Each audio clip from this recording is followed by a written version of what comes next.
മന്ത്രിസ്ഥാന ചർച്ചകളിൽ വകുപ്പുകൾ സംബന്ധിച്ച് വലിയ തരത്തിലുള്ള തർക്കം ഉണ്ട്. കേരള കോൺഗ്രസിന് ഒരു മന്ത്രിസ്ഥാനം മാത്രമെന്ന സൂചനയുണ്ട്. ഒരു മന്ത്രിയെങ്കിൽ മികച്ച വകുപ്പ് വേണമെന്നാണ് ആവശ്യം. ലീഗിന്റെ പൊതുമരാമത്ത് ജോസഫ് വിഭാഗം ആവശ്യപ്പെടുന്നു എന്നുള്ള വിവരം കൂടി വരുന്നുണ്ട്. വീണ്ടും നമുക്ക് ബിനിലിലേക്ക് പോകാം. ബിനിൽ, ഇപ്പോൾ പി കെ കുഞ്ഞാലിക്കുട്ടി പറഞ്ഞത് ഇന്നത്തെ ചർച്ചകൾ പൂർത്തിയായി, ഇനി മറ്റ് ഘടകകക്ഷികളുമായിട്ടുള്ള ചർച്ചകൾക്ക് ശേഷമാകും ഒരു തീരുമാനം ഉണ്ടാകുക എന്നുള്ളതാണ്. അപ്പോൾ ഇന്ന് ഈ ഒരു അന്തിമ പട്ടിക വരാനുള്ള സാധ്യതയില്ല എന്നാണ് മനസ്സിലാക്കുന്നത്. അതുപോലെ തന്നെ ലീഗ് ഇപ്പോൾ കുഞ്ഞാലിക്കുട്ടിയുടെ വാക്കുകളിൽ എന്താണ്, അവർ പറഞ്ഞ കാര്യങ്ങളിലൊക്കെ തീരുമാനമായി എന്നാണോ മനസ്സിലാവുന്നത്?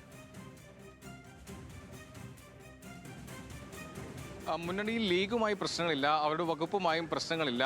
ലീഗിനുള്ളിലാണ് പ്രശ്നം. അവരുടെ അഞ്ചാം മന്ത്രിയെ സംബന്ധിച്ച് ചില പേരുകൾ തമ്മിൽ തർക്കമാണ് അവിടെയുള്ളത്. അല്ലാതെ മുന്നണിയിൽ കോൺഗ്രസുമായി പ്രശ്നമില്ല. അതുകൊണ്ട് അവർക്ക് മുന്നണിയിൽ മറ്റ് കോൺഗ്രസുമായി സംസാരിക്കേണ്ട കാര്യമില്ല എന്നാണ് മനസ്സിലാക്കുന്നത്. ഒരു UDF യോഗത്തിൽ മാത്രമായിരിക്കും ഇനി പങ്കെടുക്കുക. വകുപ്പുകളിൽ തീരുമാനമായിട്ടുണ്ടാകണം. എന്തായാലും അതുമായി ബന്ധപ്പെട്ട വിവരങ്ങൾ നമുക്ക് വഴിയെ എടുക്കാൻ കഴിയുമെന്നാണ് മനസ്സിലാക്കുന്നത്. നിലവിൽ പ്രശ്നങ്ങളുള്ളത് രണ്ട് കൂട്ടരുമായാണ്. ഒന്ന് കേരള കോൺഗ്രസ് ജോസഫ് വിഭാഗവും, മറ്റൊന്ന് ടേം വ്യവസ്ഥയിൽ ജേക്കബും അതോടൊപ്പം മാണി സി കാപ്പനും.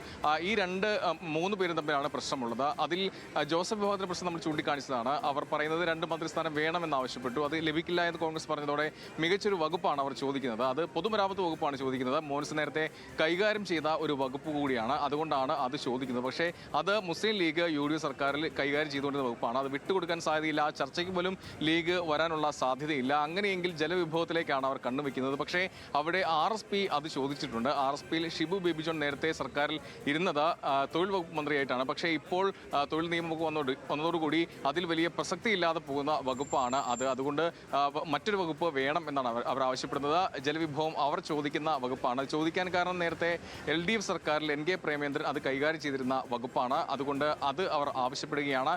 അത് ലഭിച്ചില്ലെങ്കിൽ മാത്രമാണ് വനം, അതോടൊപ്പം ടൂറിസം അടക്കമുള്ള മറ്റു വകുപ്പുകളിലേക്ക് അവർ പോവുകയുള്ളൂ. ഈ ഒരു തർക്കം എന്തായാലും തുടരുന്നുണ്ട്. ആ ചർച്ചകൾ വരും മണിക്കൂറുകൾ അവിടെ തുടരും എന്നാണ് മനസ്സിലാക്കാൻ കഴിയുന്നത്.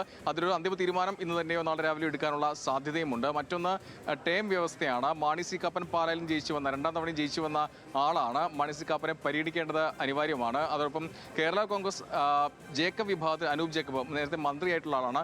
ഇവർ തമ്മിലൊരു ടേം വ്യവസ്ഥ, 2.5 കൊല്ലം വീതം മന്ത്രിയാവുക എന്നൊരു ടേം വ്യവസ്ഥ ആലോചിക്കുന്നുണ്ട്. ആ വ്യവസ്ഥയിൽ പൂർണ്ണമായും അംഗീകരിച്ചിട്ടില്ല. അംഗീകരിക്കാതെ മുന്നോട്ട് പോകാൻ കഴിയില്ല എന്നാണ് മനസ്സിലാക്കുന്നത്. കോൺഗ്രസ് അല്ലെങ്കിൽ ഒരു സീറ്റ് വിട്ടുകൊടുക്കേണ്ടതായി വരും. അങ്ങനെ ചെയ്യില്ല എന്നാണ് മനസ്സിലാക്കുന്നത്. അങ്ങനെയെങ്കിൽ ടേം വ്യവസ്ഥ പറയാൻ തന്നെയാണ് സാധ്യത. CP ജോൺ മന്ത്രിസ്ഥാനത്തേക്ക് ഉറപ്പിച്ച് കഴിഞ്ഞിട്ടുണ്ട്. നേരത്തെ തന്നെ പറഞ്ഞതാണ്. VD സതീശൻ നേരത്തെ പ്രചാരണത്തിൽ വരുമ്പോൾ ജയിച്ചാൽ CP ജോൺ മന്ത്രി എന്ന് പറഞ്ഞതാണ്. അത് ഇന്നലെ ഉറപ്പിച്ചിട്ടുണ്ട്. അതുകൊണ്ട് വലിയ ചർച്ചകളും കാര്യങ്ങളും CP ജോണിന്റെ കാര്യത്തിൽ നടക്കില്ല. അവിടെ വകുപ്പ് ഏത് എന്ന് അറിഞ്ഞാൽ മാത്രം മതി. നിലവിൽ എന്തായാലും അത്തരം ചർച്ചകൾ സജീവമായി മുന്നോട്ട് പോവുകയാണ്. അധികം വൈകില്ല എന്ന് മനസ്സിലാക്കുന്നു. ഈ തർക്കങ്ങൾ പൂർത്തീകരിച്ചാൽ ഇന്ന് വൈകിട്ടോ നാളെ രാവിലെയോ പട്ടിക പൂർണ്ണമായും വരുമെന്നാണ് അറിയാൻ കഴിയുന്നത്.